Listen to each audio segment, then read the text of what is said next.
1월 Good 20일 afternoon, 이후 folks. 여러분의 절망을 이해합니다. 그러나 우리가 확실히 알아야 할 사실은 트럼프는 반드시 이기는 게임만을 하는 천재라는 것입니다. 그가 애독하는 손자병법에 나오는 말입니다. 싸우지 않고 굴복시키는 것이 최상이다. 트럼프는 대선 결과에 단 한 번도 승복한 적이 없습니다. 그렇기 때문에 그가 대통령 자리를 순순히 물려주고 떠나리라고는 생각하지 못했습니다. 그가 바이든이 취임식을 하도록 내버려 두지는 않으리라 믿었습니다. 워싱턴 DC에 비상사태가 선포되고 무장군 병력이 투입될 때, 워싱턴 DC에 철조망이 세워질 때 우리는 희망이 있었습니다. 시드니 파웰을 특검으로 임명하고 반란법을 발동해서 상황을 쉽게 끝낼 줄 알았습니다.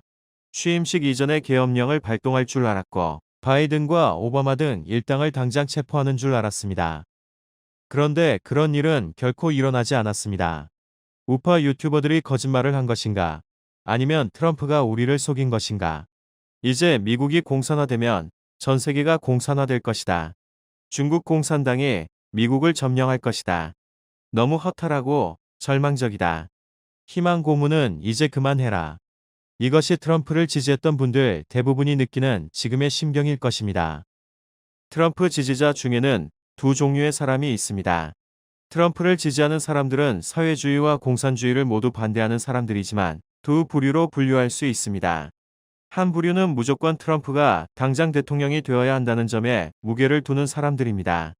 이런 분들은 트럼프가 계엄령을 선포해서라도 바이든 취임을 막았어야 했다고 주장합니다. 1월 20일 바이든의 취임으로 이런 분들은 큰 실망과 상처를 받았습니다. 또 한 부류는 미국 대선을 선과악의 싸움, 즉 신과 악령의 대결로 보고 트럼프가 신의 대리인으로서 선두에서 공산당과 잘 싸우고 있다고 보는 사람들입니다. 이들은 공산당을 아주 싫어하며 결국 선악의 싸움에서 반드시 선이 승리할 것을 믿는 사람들입니다. 그들은 희망을 가지고 더 기다려야 한다는 것입니다. 누가 옳은지 답을 하기 전에 한번 입장을 바꿔 생각해 보시면 어떨까요? 트럼프와 그 가족들이 얼마나 힘든 시간을 보내고 있을까 생각해 보았습니다. 트럼프는 대통령이 되려는 이유를 말한 적이 있습니다. 미국이라는 나라가 나에게 모든 것을 다 주었고 나는 누릴 것을 다 누려봤기 때문에 이제는 내가 미국이라는 국가를 위해서 뭔가 돌려주고자 한다. 그는 2016년 모든 주류 언론과 빅테크들이 공동으로 트럼프 죽이기에 나섰음에도 불구하고 예상을 깨고 극적으로 대통령에 당선되었습니다. 대통령이 된 후 4년 동안 이룬 업적은 역대 최고 실적입니다. 가장 약속을 잘 지킨 대통령으로 역사에 기록될 것입니다. 그가 얼마 전 갤럽 조사에서 미국인이 가장 존경하는 남성 1위에 오른 것은 우연이 아닙니다. 그런 그가 대통령으로 있는 동안 백악관의 비서들, 행정부, 사법부, 입법부, 심지어 FBI, CIA까지 사방이 적들로 둘러싸여 있었습니다. 지금까지 43번의 암살 기도가 있었다고 합니다. 신의 도움이 없었다면 트럼프는 벌써 이 세상 사람이 아니었을 겁니다. 얼마나 힘들었을까요? 보통 사람은 하루도 견뎌내지 못했을 겁니다. 또 옆에서 지켜보는 그 가족들의 심정은 어떠했을까요? 어려울 때 친구가 진정한 친구다라는 영어 속담이 있습니다. 트럼프는 지금 어려운 상황을 맞고 있습니다. 진정한 친구가 필요한 때입니다. 아직 전쟁이 끝나지 않았습니다. 트럼프는 지금 심신이 지친 상태일 겁니다.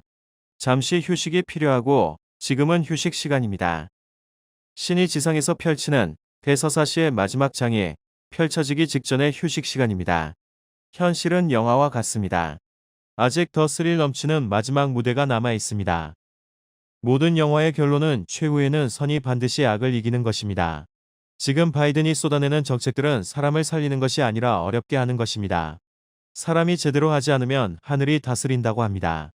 이것이 실망할 필요가 없는 이유입니다. 지난 1월 20일 21발의 예포가 울리는 가운데 트럼프 대통령이 앤드루스 공군기지에서 핵가방을 가지고 에어포스 1을 타고 플로리다로 갈 때 마지막 고별사를 상기합시다. We will be back in some form. 어떤 형태로든 우리는 돌아올 것이다. 그는 남달리 신을 굳게 믿고 약속을 잘 지키는 사람입니다. 권력은 정부로부터 나오는 것이 아니라 신으로부터 나온다. 그는 신과 함께 이 전쟁을 치르고 있는지 모릅니다. 어제 25일 저녁 폼페이오가 트위터에 올린 성경 히브리서 11장 1절의 글은 희망의 선물입니다. 믿음은 우리가 바라는 것에 대한 실상이고 보이지 않는 것에 대한 증거이다. 기독교도는 아니지만 좌파든 우파든 공산주의를 반대하는 사람이라면 새겨볼 가치가 있는 말이네요. 아직 작전 중이니 승리의 믿음을 가지라는 메시지인 것 같습니다. 사실 이 절박한 상황에서 트럼프와 그 사단은 잠시도 쉬지 않고 싸우고 있을 것입니다. 공산당이 없어져야 새로운 세상이 펼쳐질 수 있습니다. 조금만 더 기다리시면 좋은 일이 있을 겁니다. 끝까지 희망을 잃지 마시기 바랍니다.